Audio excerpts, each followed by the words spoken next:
Raríssimas, raríssimos e raríssimas, bom dia, René de Paula Júnior falando aqui no Radinho de Pilha, 9 de setembro de 2025, terça-feira.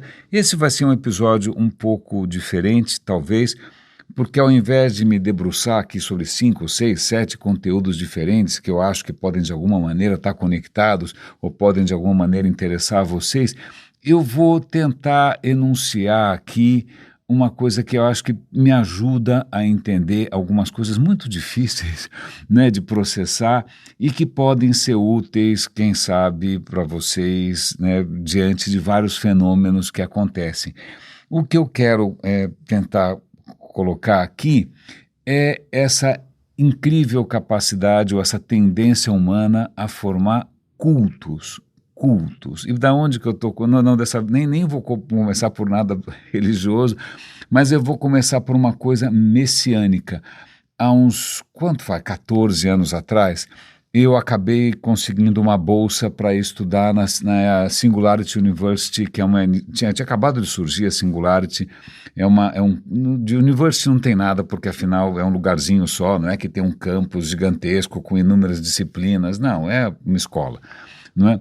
Mas a Singularity tinha acabado de surgir ali no Vale do Silício, quando as aulas que eu assisti foram, como é que chama, em Mountain View, se eu não me engano, perto ali da sede do Google, se eu não me engano, posso estar equivocado. Eles acabaram emprestando um prédio de uma unidade da NASA. A NASA tem um campus ali no Vale do Silício bastante legal, bastante interessante. A gente estava usando um predinho ali emprestado, né? E essa Singularity University é da onde vem essa história de Singularity. University eu já falei que não é University nem aqui nem na China, mas Singularity vem do livro A Singularidade Está Próxima, que foi escrita por um personagem muito peculiar chamado Ray Kurzweil, né? É um cara que hoje você vê por aí dando entrevistas sobre imortalidade, sobre transhumanismo, sobre como nós vamos, sei lá, subir a nossa consciência para a nuvem. Aliás, depois a gente pode falar um pouquinho de consciência, pelo menos a gente vai ter algum assunto um pouco fora disso.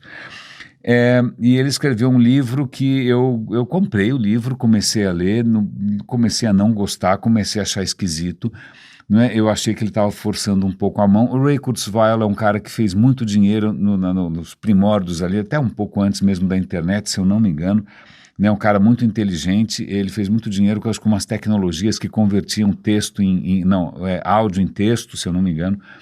Ele acho que está no board do Google também, se não me engano, estou falando muita coisa aqui de orelhada, mas ele era um cara muito respeitado e ele veio com esse livro dizendo que vai acontecer muito em breve praticamente um milagre, né? A tecnologia ela vai deslanchar, ela vai acelerar cada vez mais num processo que ele chama de exponencial, né? Ela vai exponencialmente acelerar até chegar num momento em que ele chama de singularidade. Singularidade em matemática e em ciência no geral, é aquele ponto em que as leis não funcionam mais, né? Que simplesmente, né, ali, veja, não é uma coisa que a física explica ou a matemática explica. Tem muita gente defende que dentro do buraco negro tem uma singularidade simplesmente porque as leis da física começam a ficar esquisitas, né? É um ponto em que realmente a matemática sai fora de controle. Tá? Então, ele está dizendo que a gente vai chegar num ponto desses meio misterioso, meio místico, né, na hora que a inteligência artificial ela criar asas e criar vida própria e ela vai superar qualquer coisa que a gente possa imaginar.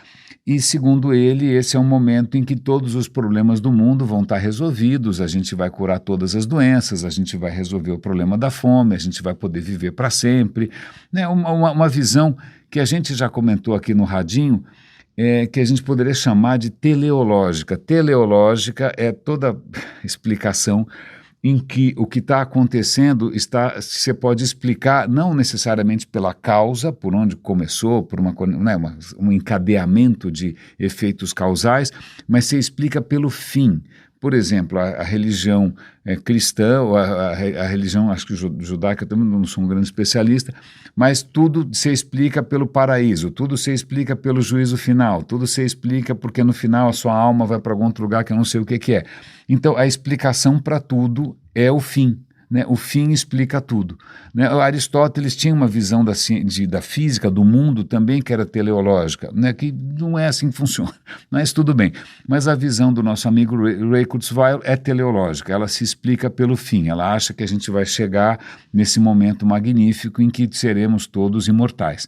Né, eu parei de ler o livro depois de alguns capítulos, porque eu percebi que ele estava manipulando os dados, estava escolhendo alguns exemplos muito esquisitos, tal, e eu senti esse ranço meio religioso, né, meio messiânico. Messiânico porque é aquela ideia de que vai chegar algum tipo de Messias e que vai salvar todo mundo, certo? Certo.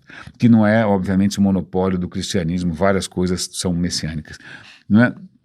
Mas, então, esse cara, junto com outros empreendedores, como Peter Diamandis, que é um cara que eu acabei conhecendo, que, aliás, é por causa dele que eu estou falando esse monte de coisa hoje, eles criaram esse curso, eles eram muito bem relacionados no Vale do Silício, então eles chamavam um monte de gente importante, impressionante, para falar sobre tecnologia, sobretudo sobre essa noção de crescimento exponencial, né? E eu participei do curso, que foi uma semana lá, foi um curso de 10 dias, sei lá, um curso curto. Eu fiquei meio impressionado, mas não muito, senti ali um leve cheiro também de meio mambo-jambo, não estava entendendo muito bem, mas depois de me envolver inclusive mais com eles e participar de alguns projetos, eu acabei rompendo de uma maneira bastante drástica, né, qualquer tipo de relação com essa ideia, porque eu simplesmente não consigo assinar embaixo da visão geral.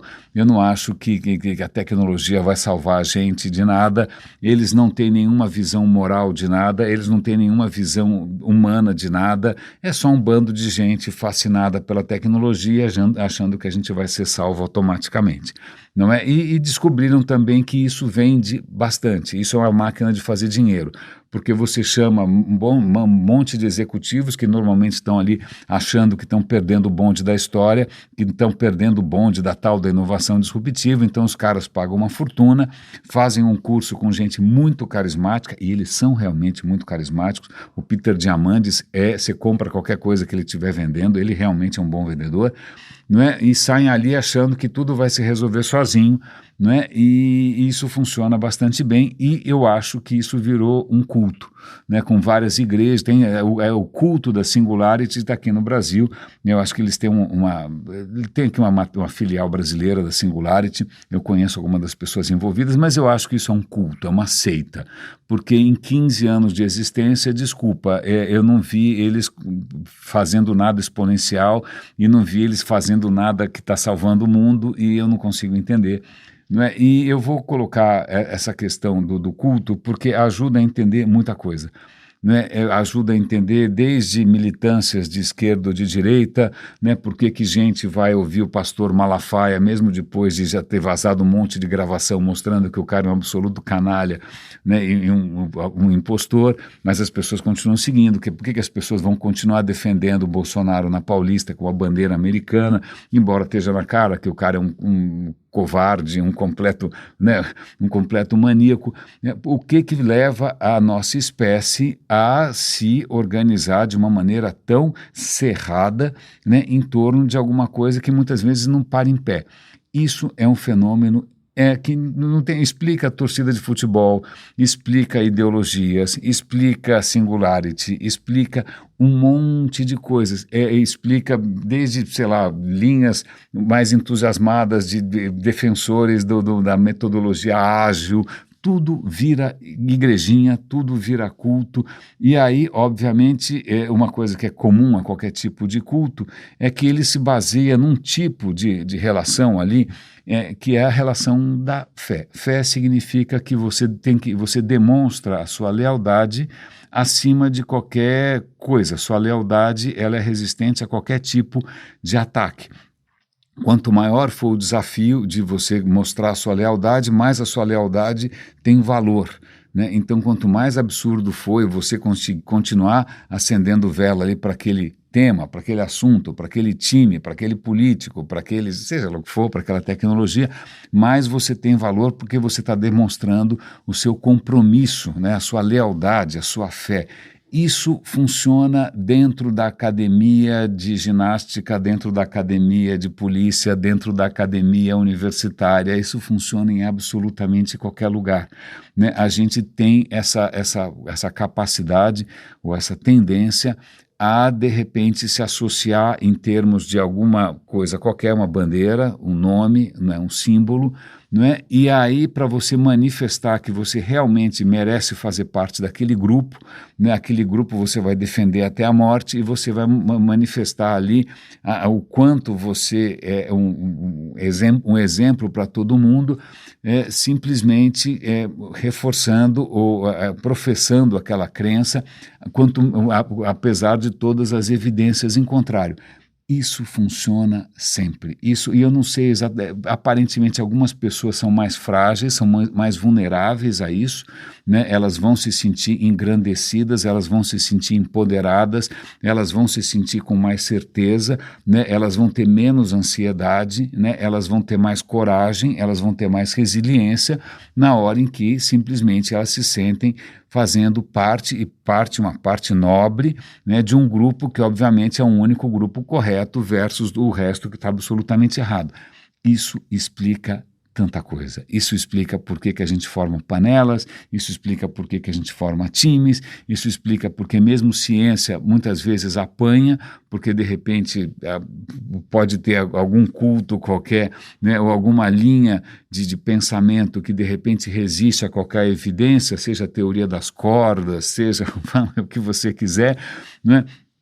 Então, isso é um fenômeno humano, demasiadamente humano. Eu acho que a ciência é justamente a tentativa da gente fugir disso através de mecanismos. Qual é o mecanismo? A revisão pelos pares, né? A validação pela experimentação. Você está justamente tentando criar mecanismos para desmontar ou para, de alguma maneira, dissolver qualquer tentativa da gente cristalizar em torno de uma ideia que a gente vai defender, mesmo que ela não pare em pé.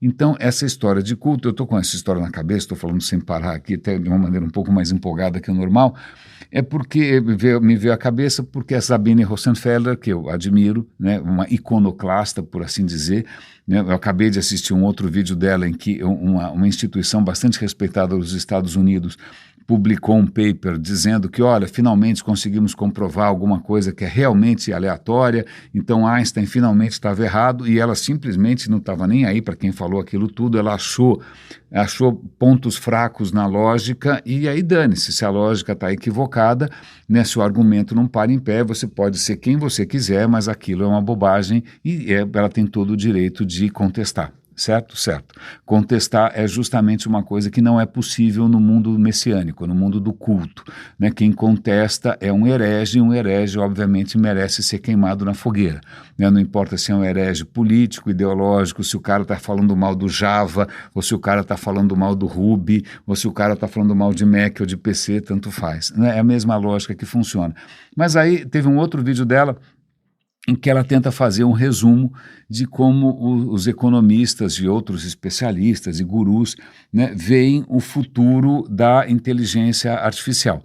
Né, e é um dos primeiros que aparece, está sendo entrevistado pelo Peter Diamandis, que é justamente esse cara da Singularity, que é um desses defensores do culto da singularidade, do exponencial e da abundância. Quando eu vi aquilo, eu falei, não, pelo amor de Deus. E aí vários outros entrevistados ali, dizendo que tudo vai ser maravilhoso, né, que a gente vai resolver todos os grandes problemas, a inteligência artificial vai curar todas as doenças, ela vai resolver o problema da energia, a gente vai entrar numa era de paraíso. Olha aí a noção de paraíso, de novo uma questão teleológica. Né? Mas eu imediatamente lembrei de uma palestra que o Peter Diamandis fez aqui em São Paulo, eu compareci, ele me reconheceu, eu o cumprimentei, não é? Em que ele estava lançando um livro chamado Abundância. Abundância. E a ideia desse livro, que é a ideia de muita gente no Vale do Silício, provavelmente porque eles têm dinheiro infinito, é de que, graças à inteligência artificial, vai acabar qualquer tipo de escassez. Não, nós trabalhamos hoje com uma economia de escassez.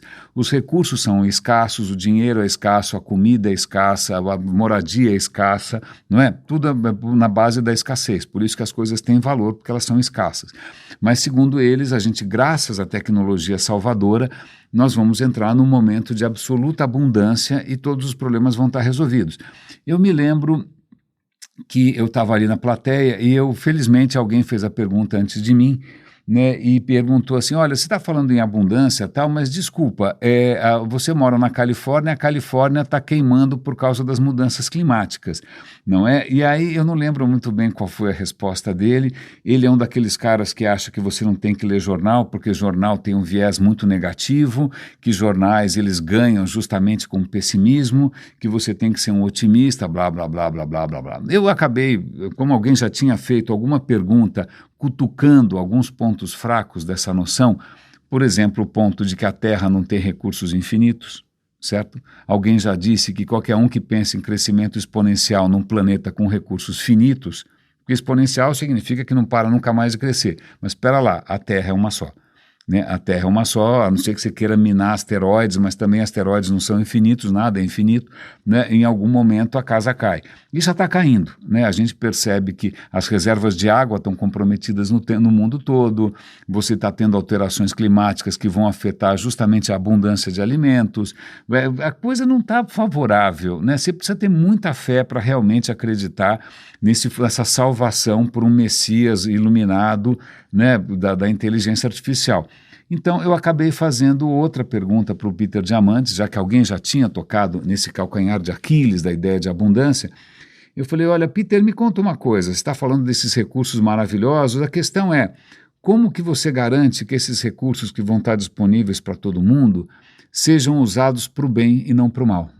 Aí ele, não, veja bem, isso realmente é uma questão interessante, mas veja, você pode criar sistemas de reputação. Aí ele inventou um lero-lero qualquer lá, mas isso, quando foi isso? Faz 6, 7 anos, talvez mais, não me lembro, né? Mas aí eu não quero aqui, não estou feliz de ter tido razão, mas veja, o que mais, a primeira coisa que acontece com qualquer tecnologia, seja a inteligência artificial, ChatGPT, ou seja o que for, é isso ser usado para fraude, para abuso, né? Para esses esforços do gabinete do ódio de absolutamente dissolver a democracia, as instituições. Seja lá o que for, aquela ideia do cara que ia dar tudo certo automaticamente não necessariamente está funcionando, né? É só ver a quantidade de golpes que você está recebendo todo santo dia, cada vez mais sofisticados, né? Não é um bom sinal.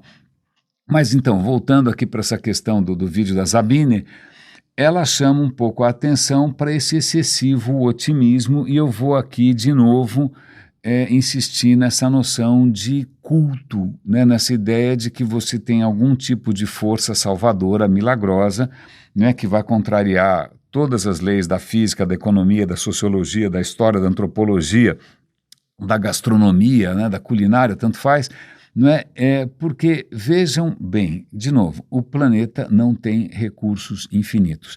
Em segundo lugar, o planeta é feito de várias correntes de opinião que não necessariamente convergem, não é mesmo? As pessoas não conseguem entrar em acordo sobre absolutamente nada, cada vez menos. Os países não conseguem se unir para conseguir combater nem que seja uma pandemia, né? Você não consegue nenhum tipo de convergência, aliás, cada vez menos, né? Cada vez mais as coisas estão ficando mais isoladas, mais difíceis de você colaborar.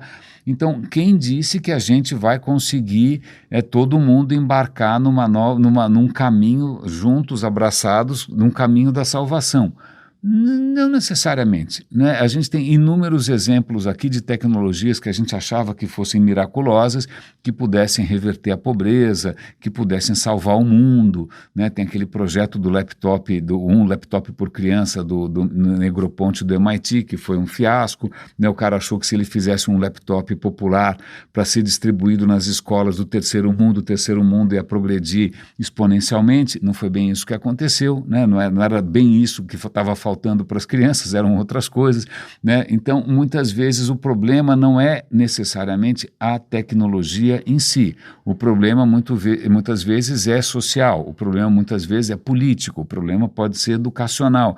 A tecnologia, na boa, é o que não necessariamente faz a diferença. Você tem a mesma tecnologia na mão de inúmeros países por aí, e alguns deles fazem Talibã, Guarda Revolucionária do Irã, outros fazem sequestram israelenses.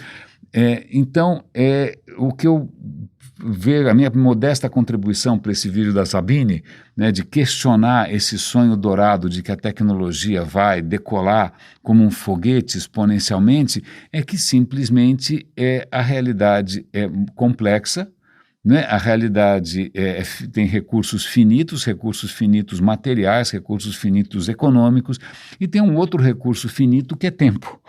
Né? Quem disse que vai dar tempo da gente esperar, seja lá quem for, atingir a inteligência absoluta universal? É capaz que a gente não tenha tempo para isso, é capaz que a gente tenha uma guerra antes, é capaz que a gente tenha catástrofes ambientais antes, né? É capaz que, inclusive, tudo isso seja uma bolha, né? E esses caras sempre ganham com as bolhas. E, aliás, se você pegar o histórico de todos esses caras aí, curiosamente eles surfaram de uma maneira misteriosa todos os altos e baixos e sempre saíram ganhando, não é? Talvez tenha um viés de sobrevivência aí, né? Tantos que acabaram quebrando a cara e quebrando o pescoço e quebrando a banca, né? Eles realmente a gente não escuta mais ou não tem espaço para eles, a gente só ouve os sobreviventes, mas eu acho que essa história de você tentar, de novo, identificar em muitas coisas à nossa volta essa nossa tendência humana a formar algum tipo de culto, né? A você tentar reforçar o seu valor, né, o seu pertencimento a um grupo, que é um grupo obviamente eleito, um grupo maravilhoso, né, os outros, coitados, não valem tanto, né, através de demonstrações cada vez maiores de lealdade, mesmo que os fatos sejam contraditórios, né, os fatos não sejam exatamente aquilo que todo mundo esperava. Eu acho que isso é um risco que é cada vez maior. A gente está vendo isso acontecer nos Estados Unidos, né? Eu tenho uma notícia hoje bastante preocupante, que a justiça americana liberou lá o Departamento de Imigração. Não, olha, vocês podem parar quem você quiser, mesmo sem nenhuma suspeita muito concreta. O cara anda diferente, ele cheira diferente, ele tem a cor diferente, ele tem sotaque, você pode parar esse cara, né? Você pode fazer o que você quiser porque ele é um pouco esquisito, né? Então você percebe que um dos países que era um farol em termos de democracia, em termos de liberdades civis, virou uma Gestapo número 2, né? Virou uma perseguição, virou um pogrom número 2. Né? Então, tudo isso sendo aplaudido por justamente gente que vai ver no Trump um messias, que vai achar que o Elon Musk é um messias, né? Que vai achar que o ChatGPT, né, vai nos salvar a todos do que mesmo. Então, isso é, infelizmente, o que a gente está cada vez mergulhando mais é nessa armadilha. Nessa armadilha, uma armadilha que o iluminismo tentou desarmar, que a ciência tentou desarmar, que a educação está tentando desarmar, mas é simplesmente uma força muito, muito, muito irresistível, arcaica, antiga, com várias emoções muito profundas associadas a ela. Você vai bater no peito, vai dizer que você é muito mais corintiano do que o seu vizinho, ou que você é muito mais, fala qualquer coisa aí, né, sei lá, liberal, comunista, tanto faz, do que todos os outros, né, que obviamente todos aqueles que estiverem questionando a sua verdade sagrada, o seu livro sagrado, são hereges incompetentes com a sexualidade duvidosa. Então, infelizmente, parece que a gente não consegue escapar disso, apesar de tentativas em contrário. Aliás, uma questão muito interessante aqui, que eu ainda estou tentando assimilar, só para meio a gente encerrar. Eu estava lendo um artigo na Conversation, foi traduzido em português, se eu não me engano, para a BBC. Eu vou dar uma olhada aqui de onde saiu. Eu vou dar os links para vocês, tem sempre os links aqui no rodapé, na descrição do episódio, no radinhodepilha.com. Não é? Mas é um link sobre a sua consciência. Quem faz aquela consciência que faz você, né? Você que é aquele capitão, né, que está comandando o barco do seu destino, você que é um indivíduo estoico, né, que comanda suas paixões com a sua vontade inabalável. Como é que é o nome do autor desse paper aqui? É Peter Halligan, da Cardiff University. É um paper, ele não passou ainda pelo processo de revisão, mas ele tem Eu pedi para o ChatGPT me ajudar a entender, porque eu achei um pouco obscuro, mas aparentemente tem mais gente falando uma coisa parecida. E a questão é, ok, consciência, né? Mesmo que a gente tenha uma certa dificuldade em definir, entender, mapear, a questão é, bom, vamos reconhecer que você tem algum tipo de consciência. Da onde que ela surgiu? Para que ela serve? E o ponto aqui é que a consciência teria evoluído, de novo, estamos admitindo que isso é um processo de evolução, não foi nenhum milagre, não é nenhuma alma, um ectoplasma que de alguma maneira encarnou num corpo feito de, sei lá do que, de carne, não, é uma coisa que evoluiu. Não é por que a gente evoluiu consciência, vamos imaginar inclusive que outros animais também tenham outros tipos de consciência, mas por que ela teria evoluído? É para você finalmente agir como um indivíduo soberano? A tese dele é que não. Né? A consciência, em princípio, é uma ilusão útil, né? Você funciona de uma maneira basicamente não consciente, você não escolhe escolher, você não escolhe querer, você não escolhe parar de amar, você não escolhe nada disso. Né? O que a consciência faz é como se ela fosse uma assessora de imprensa, ela apresenta para você uma historinha em que você vai achar que isso foi uma decisão sua. Ok, tudo bem, inofensivo, né? Mas o que é mais interessante aqui é que a tese dele é de que a consciência teria evoluído dessa maneira, não para beneficiar você ou a mim, mas para beneficiar o grupo. Porque a consciência é aquilo que permite que você consiga compartilhar, comunicar, colaborar com outras consciências, com outras percepções. Então, o que ele está tentando colocar aqui, e eu não vou conseguir resumir ou defender isso aqui integralmente, porque é uma coisa bastante provocativa. Eu vou dar o link para essa conversa com o ChatGPT para você também poder se aprofundar. É que a consciência é, em princípio, um efeito de nós sermos criaturas sociais. Ela não se explica como por indivíduos, ela se explica por criaturas que vivem numa sociedade. Então, isso beneficiaria necessariamente o grupo. É muito interessante, a gente já em inúmeras ocasiões aqui trouxe estudos e ideias que questionam a consciência, que questionam a individualidade, que chamam a atenção para a evolução do grupo, etc. e tal, mas isso tem consequências, claro, né? Porque afinal o livre-arbítrio também é praticamente um culto, a justiça depende disso, a religião depende do livre-arbítrio, né? Porque afinal você está nesse mundo sofrendo que nem um cachorro porque alguém achou graça em testar o seu livre-arbítrio para ver se você faz as escolhas certas, não sei por que razão sádica que alguém faz isso com os outros. Mas o que é interessante dessa história é, de novo, reforçar esse caráter social, esse caráter grupal. E o que é muito interessante, porque eu estou pensando aqui comigo, que a pior coisa que você pode fazer com alguém, que aliás eu adoraria que fizessem isso com o nosso Bolsonaro, é colocar o cara numa solitária. Na hora que você isola alguém, na hora que você fica privado de qualquer contato, não é que você vai se iluminar, você não vai virar o Buda Gautama, você não vai atingir o Nirvana.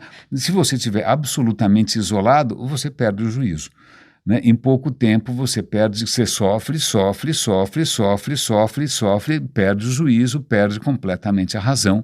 Né? É um processo desumanizante. É um processo de uma crueldade extraordinária. Né? Então, se a consciência fosse algo que realmente é o ápice do individualismo, você sozinho, né, ia ser um magnífico. Mas veja, a sua língua não foi você que inventou, você aprendeu de outras pessoas. Né? Você come o que outros colhem, você veste o que outros tecem, você sabe o que outros ensinaram. Então, calma, cadê o indivíduo nessa história? E a hora que você isola todo mundo, provavelmente você desconecta da realidade, começa a entrar num mundo cada vez mais fantasioso, você já não tem mais como distinguir realidade de fantasia.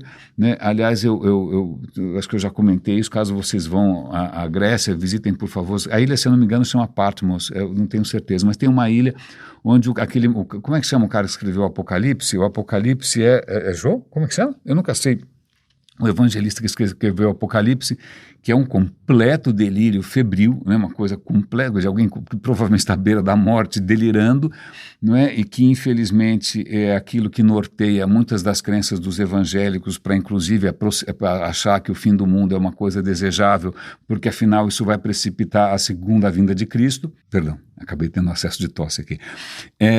E veja só, mais uma questão teleológica, né? Muita gente querendo se pautar pela aceleração do fim do mundo, porque provavelmente acreditou ou acha que é bacana demonstrar sua fé num texto completamente delirante de alguém que estava isolado com febre numa caverna.